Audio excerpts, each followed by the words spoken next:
আগের যুগে কত চুল কাটছি ভাই, এক বসটা 50টা 60টা, ওটার সময় পাই নাই, খাওয়ার সময় পাই নাই, সব কাটেই না কেউ। ক্লিয়ার?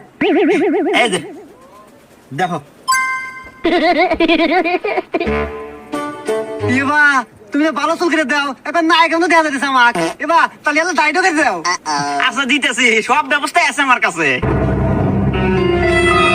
এই দাও। এবা এটা খড় খড় হতেছে, বিজনেস ব্যবস্থা নাই। এবা ওই যে ওই দেয় দেয়, ওই তো নাই। ও ওই যে ফ্যানটা আছে তো আমার কাছে, সব ব্যবস্থাই আছে। रुको जरा। लेकिन ये साला कर क्या रहा है यहाँ पे? ये फंस गया सी है। लेकिन एक सेकंड, हे भगवान क्या जुल्म है।